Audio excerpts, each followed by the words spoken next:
Sandoval Palacios, me da mucho gusto presentarlo aquí con nosotros. Él es un integrante permanente del Seminario de Estudios Chicanos y de Frontera del Instituto Nacional de Antropología e Historia. Es doctor en Ciencias Políticas. Como investigador de MINA ha coordinado el Seminario de Estudios Chicanos en los temas de integración regional y fronteras, militarización, seguridad, migraciones, y es miembro del Comité Ejecutivo de la Red Mexicana de Acción frente al Libre Comercio. Él es un impulsor constante de los encuentros latinoamericanos sobre fronteras y globalización, y dirige de alguna manera proyectos de visiones geoestratégicas en América Latina, en México. Para mí me da mucho gusto estar aquí con él y presentarlo y darle la palabra para aprovechar el tiempo.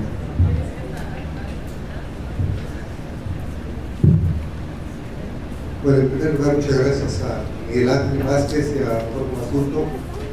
amigos de correrías académicas y de otro tipo, sobre todo políticas, durante muchos años, y a todos ustedes por estar participando en este evento. Yo quisiera presentar dos mapas, más adelante voy a hablar sobre ellos, pero quisiera hablar del objetivo que voy a desarrollar en esta presentación. Lo he titulado el Tratado de Libre Comercio de América del Norte y el complejo industrial militar estadounidense. Perdón, voy a poner un documento acá que se me olvidó.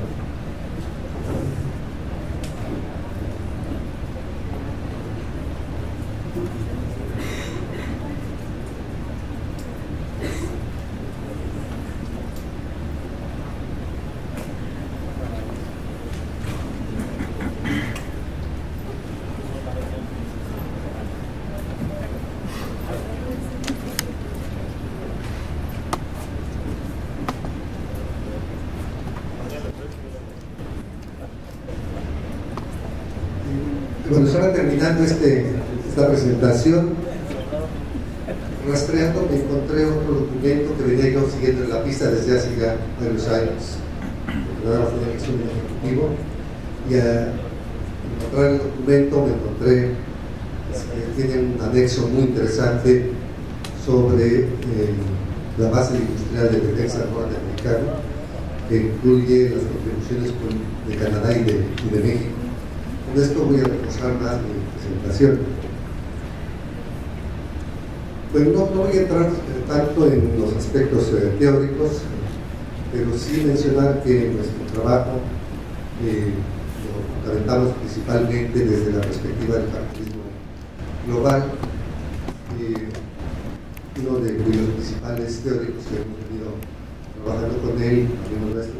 William Robinson, y de él hemos retomado algunos elementos importantes para la discusión que voy a mostrar en su perspectiva general, pero sí mencionar que en función de la producción transnacional, Robinson ha venido planteando la idea de que en función de la producción transnacional se han venido creando espacios transnacionales o globales,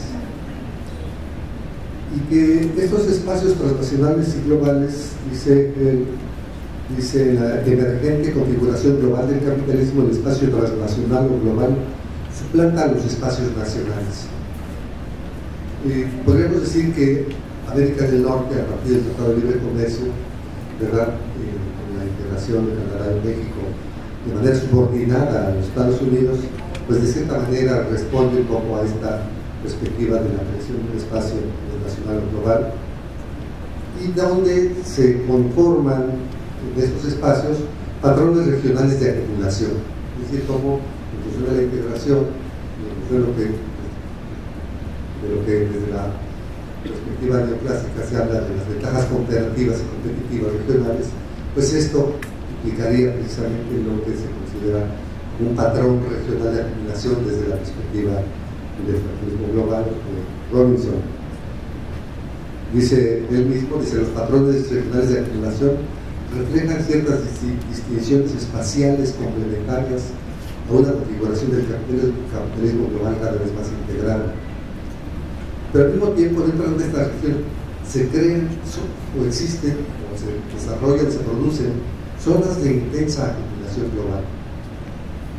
Y una de estas zonas, consideramos, es la ubicada en los estados fronterizos de Estados Unidos con México, que marca las franjas fronterizas de ambos países, lo cual forma parte de un perímetro que va a lo largo de la costa oeste estadounidense, desde la frontera con Canadá, abarcando ambos lados de la misma, donde se recorren todos los estados del llamado Cinturón del Sol, que incluyen los mencionados estados fronterizos, y sube a lo largo de la costa este otra vez hasta la frontera con Canadá, abarcando ambos lados de la misma, una zona que algunos autores llamaban desde 1991 el cinturón de las industrias armamentistas, donde el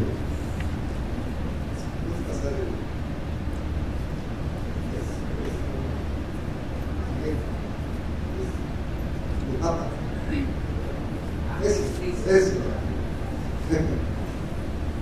Esta es la imagen del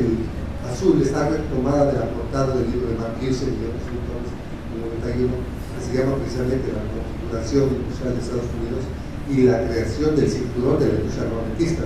Entonces se establece como a lo largo de ambas costas y se une por el medio del cinturón del Sol, cubriendo la frontera de México, de Estados Unidos con México, va a establecerse toda esta industria armamentista que va a incluir ambos lados de la frontera, ambas franjas fronterizas. Entonces, desde esa perspectiva consideramos que estas franjas van a constituirse como una zona de intensa acumulación global, donde además se presentan otras áreas específicas aún de mayor intensidad de la acumulación, como son la región fronteriza del sur de California, Los Ángeles y San Diego, y norte de Baja California, el Valle Mexicano. Encontramos ahí nada menos que el cinturón de la industria aeroespacial, con la capital de Los Ángeles como centro núcleo de ese gran cinturón. Nada menos el condado norte de San Diego es el principal productor, no es donde está la principal empresa productora de drones militares, y también en San Diego está la principal empresa productora de drones comerciales, que ambas tienen plantas ensambladoras en Tijuana. El surgimiento de zonas de intensa acumulación global obedece, según Robinson, a una descentralización de la economía global y su fragmentación de varias de estas zonas. Estas pueden no ser rivales por la hegemonía territorial determinada, sino sitios de acumulación intensiva en una economía global que une a capitalistas y entes nacionales en lugares diversos en todo el mundo. Precisamente, dice este autor, lo que esperaríamos de una configuración transnacional, supranacional y descentralizada. Consideramos que por sus características históricas y geográficas, ciertas zonas del planeta son idóneas para la intensa acumulación global, puesto que previamente han sido zonas idóneas para otros procesos de acumulación de las fases anteriores del desarrollo capitalista, como son los casos en América del Norte, como hemos mencionado, de la frontera de Estados Unidos y México, y el sur de esta, el istmo centroamericano, ahora incorporado con el sur sureste de México y Colombia al área del proyecto de desarrollo e integración de Mesoamérica. Pero a diferencia del proyecto de Mesoamérica, cuya producción actual de un espacio para la intensa acumulación del capital transnacional, interviene una densa red de instituciones que forman parte del Estado transnacional emergente y de las élites de la clase capitalista transnacional, en las entidades de la frontera México-Estados Unidos con México, como parte del perímetro del cinturón de las industrias de armamentos, el FONDER, la producción de un espacio para la intensa acumulación del capital transnacional ha estado siendo impulsada por parte del Estado estadounidense como condensador del poder de la clase capitalista transnacional y del Estado transnacional para facilitar la acumulación capitalista, no solo de las corporaciones transnacionales que han asentado ahí grandes clústeres o complejos industriales productivos, sino también y de manera creciente para la acumulación militarizada del complejo industrial militar en proceso de transnacionalización. quiero mencionar, no voy a usar más en estos aspectos, pero quiero mencionar que desde la Red Mexicana de Acción frente al Libre Comercio, que fue creada hace más de 20 años, hemos venido trabajando desde entonces en el análisis del tratado y qué significa el tratado, y en cierta medida hemos logrado mostrar que el tratado tiene que ver con la seguridad nacional de los Estados Unidos. Desde su origen, este tratado fue considerado por la Casa Blanca como un proyecto de seguridad nacional por dos razones principales. La primera es que este tratado fue visto primeramente en Washington como una cuestión geopolítica para asegurar la estabilidad de su vecino en el sur, así como el acceso irrestricto a los recursos naturales estratégicos como los minerales y los energéticos, tanto de México como de Canadá, en el marco de su nueva gran estrategia, pero también la inserción de las Fuerzas Armadas de México en la órbita de influencia militar estadounidense. Y la segunda razón es que se buscaba apoyar el desarrollo de un programa de producción industrial necesario para la defensa estadounidense, el programa propuesto a principios de los 90 para ser establecido en los centros de producción ya existentes a lo largo de las franjas fronterizas entre Estados Unidos y México, impulsado por el Departamento de Defensa, que define y financia el complejo industrial militar por medio de contratos para el desarrollo y la producción de armamento militar. Con ello se apoyaría el desarrollo del llamado cinturón de las industrias de armamentos y se avanzaría en la creación de un espacio de intensa acumulación del capital internacional. Hacemos en el texto, que no voy a leer, un análisis de cómo se fue desarrollando precisamente nuestra concepción en la Casa Blanca del tratado como una cuestión de seguridad nacional, ¿no? Dentro de la Casa Blanca, el Consejo de Seguridad Nacional fue de los que impulsaron más esta visión, apoyados por el sector petrolero, que querían incorporar el petróleo al tratado, lo cual se dejó para un segundo momento a partir de ASPA, lo que llamado tratado del Telecam Plus, que se firma esta alianza en el 2005, donde ya se busca incorporar un mercado norteamericano energético.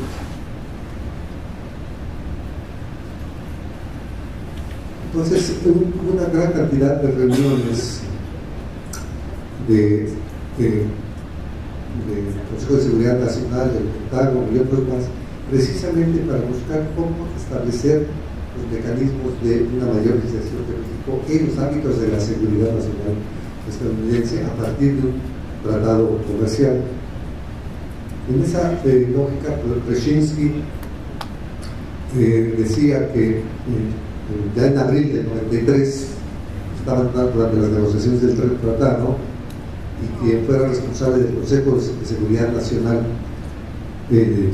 77 al 81 decía que este tratado corresponde a una tendencia global mayor en la que el concepto de seguridad también es parte de la integración regional, y explicaba que en la medida que México, Canadá y Estados Unidos cultivaran lazos económicos más íntimos, se generarían las bases para estrechar la cooperación política y de seguridad, y se evitaría la posibilidad de conflictos entre las tres naciones, por lo que la estabilidad regional saldría fortalecida. En esta perspectiva, y según Brzezinski, el Tratado de Libre Comercio ataría la política exterior mexicana a la estadounidense en un pacto de seguridad regional. En ese periodo, las negociaciones de los estrategas militares también estuvieron muy activos para que el tratado fuera aprobado en el Congreso, ya que en el marco de este se podrían extender los intereses estadounidenses a todo el continente americano, pero fundamentalmente porque atrás de ello es lo que les mencionaba este documento que acabo de recuperar, estaba precisamente avanzar ya el establecimiento de esta base industrial de defensa establecida en la frontera, que permitiera precisamente apoyar a las Fuerzas Armadas de Estados Unidos en caso de cualquier contingencia de una producción de guerra. En esta lógica se empezó a plantear la necesidad de vincular la seguridad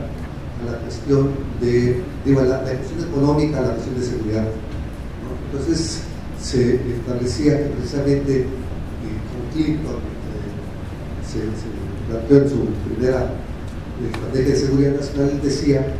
que la prosperidad, que es un concepto que ahora es más reciente en su uso, ¿ya?, de los Estados Unidos, dependían precisamente de la seguridad nacional. Entonces era un elemento clave con el cual había que ya ampliar esa concepción de seguridad no solamente en los aspectos políticos militares, sino también en los económicos, y que los tratados y cualquier otros acuerdos comerciales ya eran parte fundamental de ese ámbito de la prosperidad y de la seguridad.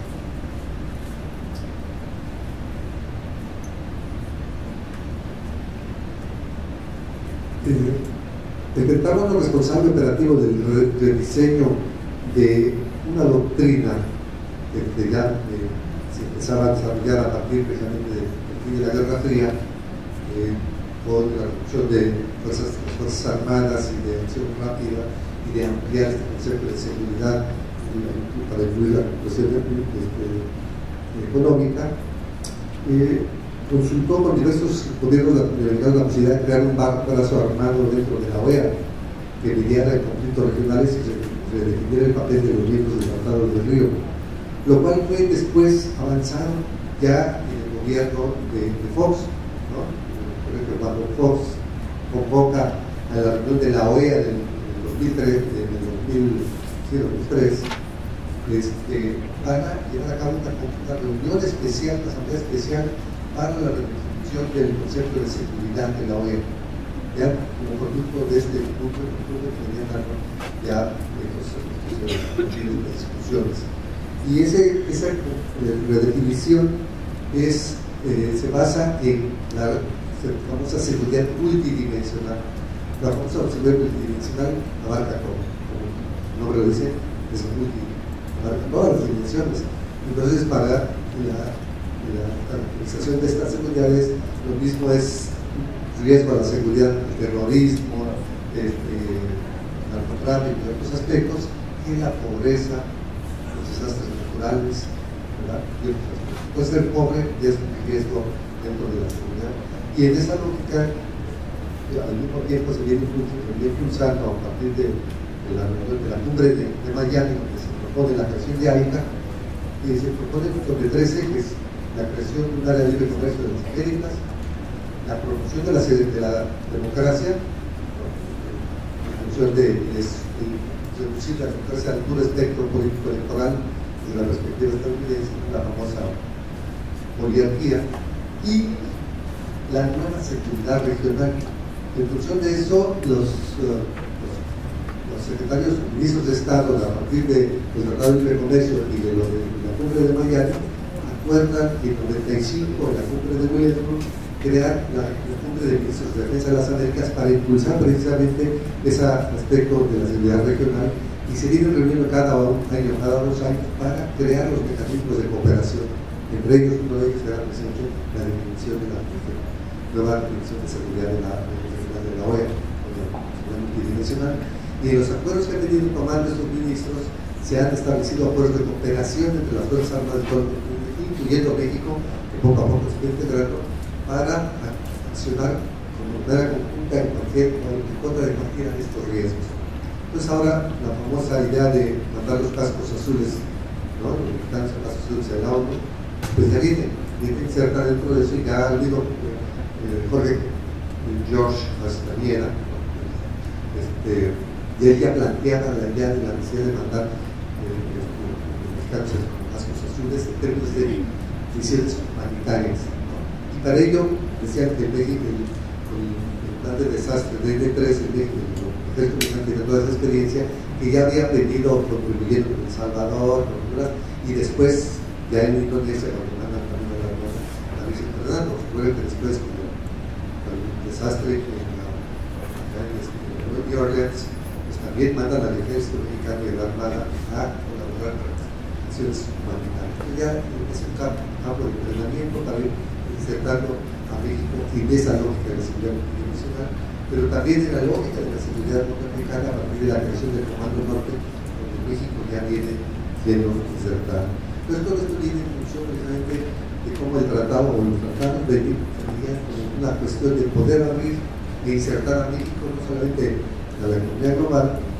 globalización, sino también a los intereses de seguridad. Por eso decíamos que es un aspecto de la seguridad de Estados Unidos.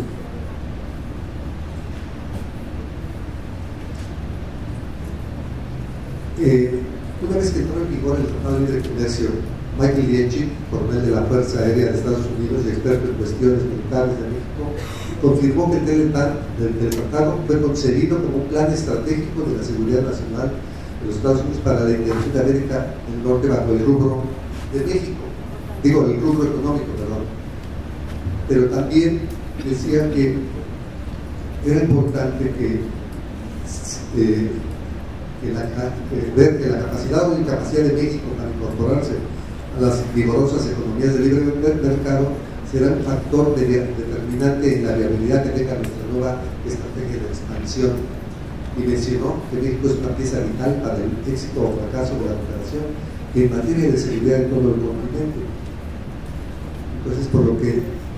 te planteaba que era importante no solo avanzar en el fortalecimiento de México en su cooperación, sino en la posibilidad de crear un mecanismo de control para evitar que surgieran disturbios al otro lado de nuestra frontera sur. Dice,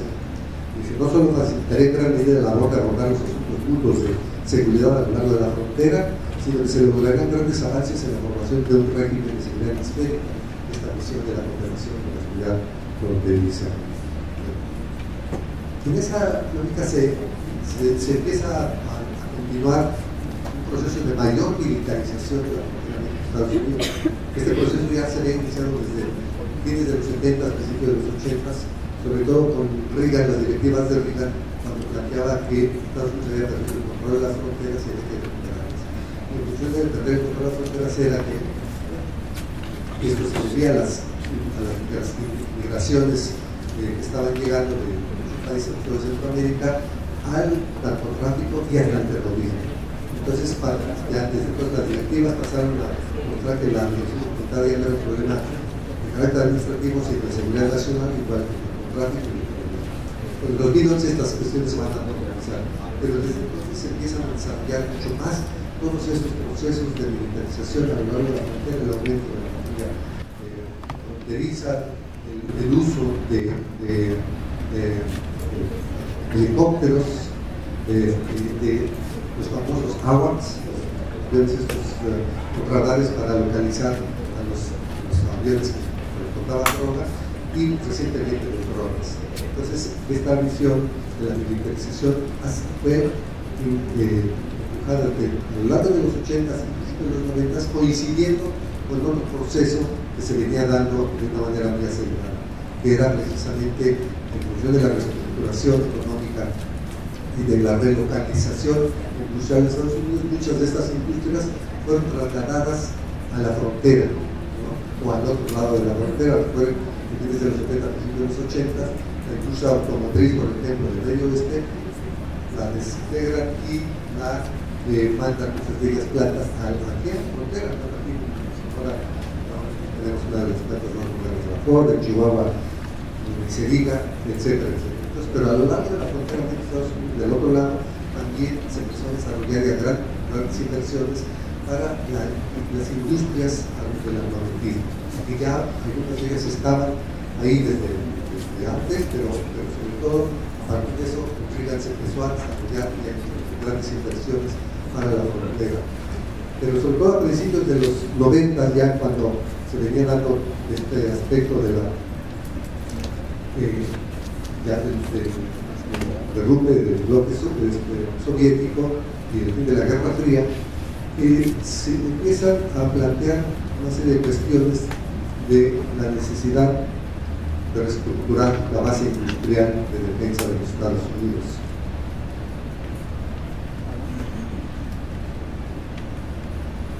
Saltar de algunas partes hasta la muestra, pero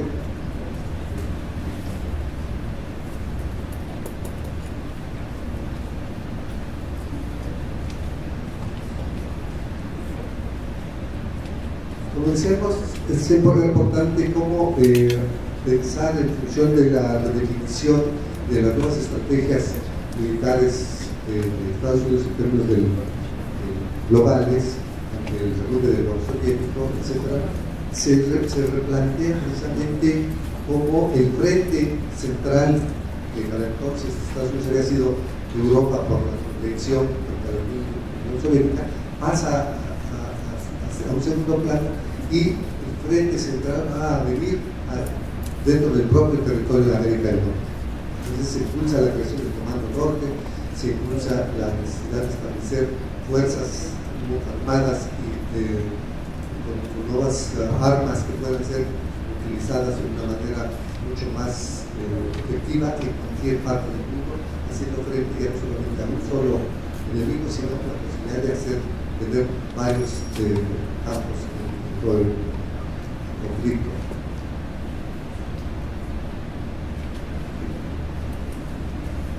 El Departamento de Defensa, decíamos,